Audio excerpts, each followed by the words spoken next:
Bismillahirrahmanirrahim. Assalamualaikum warahmatullahi wabarakatuh.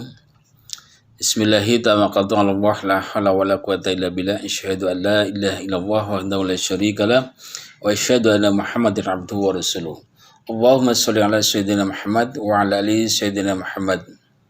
Qalu subhanaka la ilma lana illa ma 'allamtana innaka antal alimul hakim. Al-ayat sadaqallahul adzim.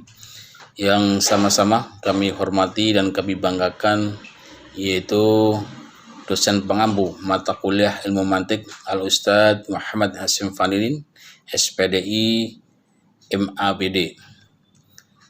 Alhamdulillah, pada kesempatan hari ini saya bernama Suryo S. Bal kelas B ingin mempresentasikan yaitu tentang materi kita ini, yaitu dilalah. Pengertian dan macam-macam dilalah. Dilalah dari segi bahasa berasal dari bahasa Arab, yakni la'ala yadullu dilalah. Artinya petunjuk atau yang menunjukkan. Dalam logika ilmu mantik berarti satu pemahaman yang dihasilkan dari suatu atau hal yang lain. Sebagai contoh, seperti adanya asap di balik bukit berarti ada api di bawahnya. Dalam hal ini api disebut madlul, yang ditunjuk atau yang diterangkan. Sedangkan asap disebut dal atau dali, yang menunjukkan atau petunjuk. Dilalah terbagi dua macam. Yang pertama adalah dilalah lafdiyah. Kedua dilalah khairul lafdiyah, masing-masing berbagi pada tiga macam. Dilalah lafdiyah, dilalah artinya petunjuk. Lafdiyah artinya berbentuk lafaz. Dengan demikian secara singkat, dolalah lafiziyah bisa diartikan sebagai dolalah yang petunjukannya diperoleh melalui lafaz. Ada tiga macam dilalah lafiziyah. Yang pertama, satu dilalah lafaziyah akliyah, yakni dilalah yang dibentuk akal. Sebagai contoh, ketika mendengar suara minta tolong, akal Anda tentu akan memastikan bahwa lafaz atau suara yang Anda dengar itu tidak mungkin muncul dengan sendirinya. Adanya suara minta tolong itu menunjukkan keberadaan orang yang sedang membutuhkan pertolongan. Nah, ini namanya dolalah lafiziyah akliyah. Petunjuknya kita boleh melalui lafaz, dan yang bisa menangkap adanya keterkaitan antara yang penunjuk dengan yang ditunjuk itu ialah kemestian akal. Yang kedua adalah dilalah lafiziyah tabi'iyah, yakni dilalah bentuk lafaz yang dibentuk atau terbentuk secara alami, seperti mengerang atau berkata aduh, menunjukkan ada yang sakit karena secara alami atau tabi'i mustahil orang mengerang bila tidak merasakan kesakitan.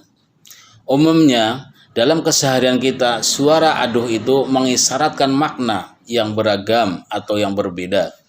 Bisa jadi kata tersebut menunjukkan rasa sakit, bisa jadi hanya ekspresi kekesalan, bisa jadi menunjukkan kekecewaan, bisa jadi mengisyaratkan kemarahan, dan lain sebagainya. Tapi yang pasti, kata aduh itu menunjukkan makna tertentu, dan ia dilafadzkan secara natural.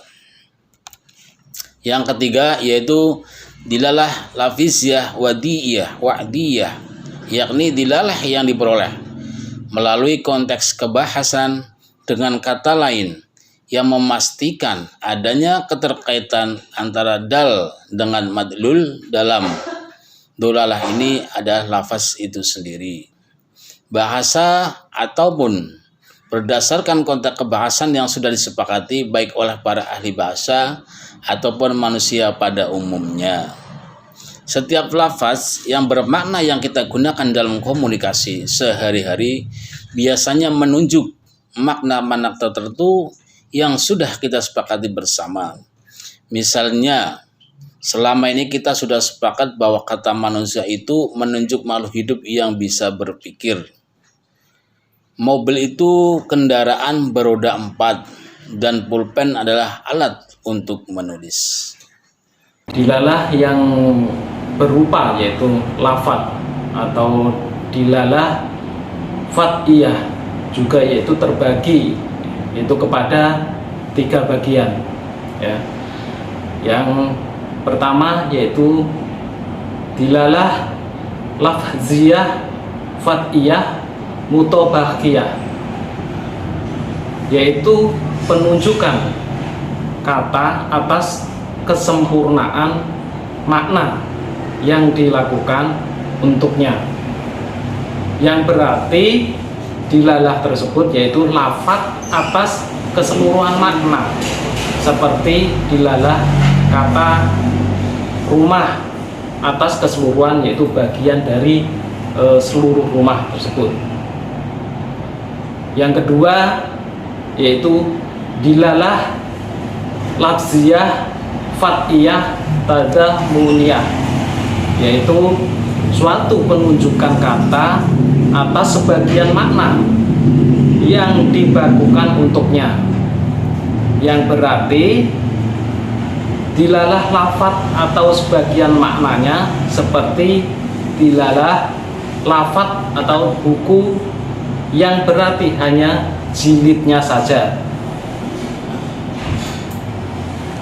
Yang ketiga yaitu dilalah aziyah fat'iyah istizamiyah, yaitu suatu penunjukan kata atas suatu, yaitu di luar, yaitu kandungan atau maknanya, yang merupakan suatu keharusan bagi sesuatu tersebut, yang berarti adalah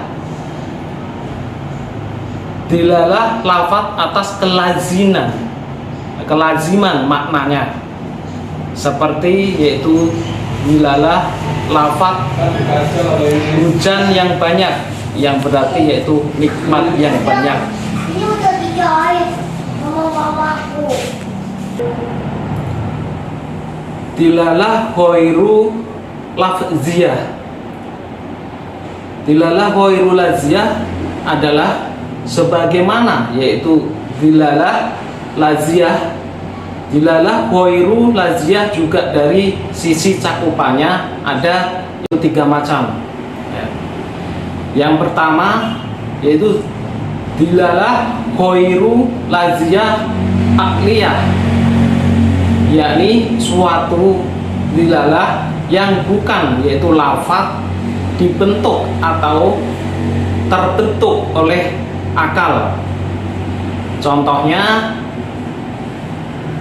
berubahnya alam semesta menjadi, yaitu dilalah menunjukkan bahwa alam adalah sesuatu yang baru, dengan dalil bahwa tiap alam itu berubah, dan tiap yang berubah itu adalah hal yang baru, dan sesuatu yang baru itu diawali yaitu dengan tidak ada. Contoh yang kedua, hilangnya barang-barang di rumah menjadi, yaitu dilalah adanya pencuri yang mengambil.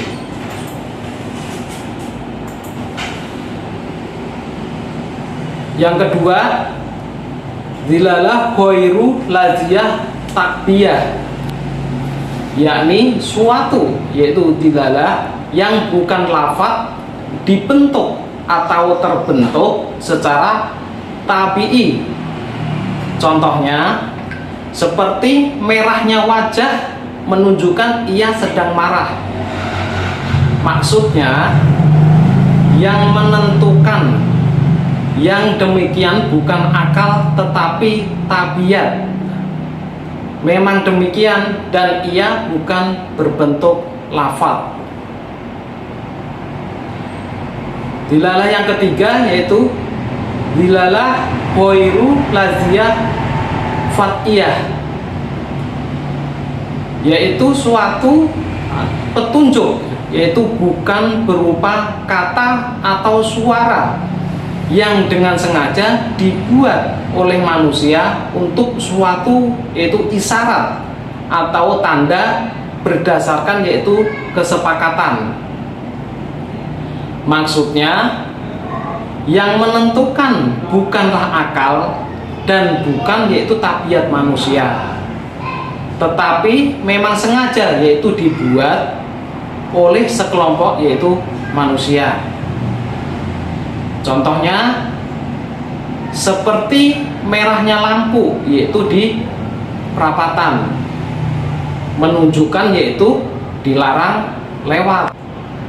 Tetapi ciptaan sekelompok manusia karenanya beda wilayah atau negara bisa yaitu berlainan atau tidak sama. Demikian untuk presentasi berkenaan dengan dilalah pada hari ini. Semoga bermanfaat untuk pendengar semuanya. Cukupkan, walhamdulillahirabbil alamin.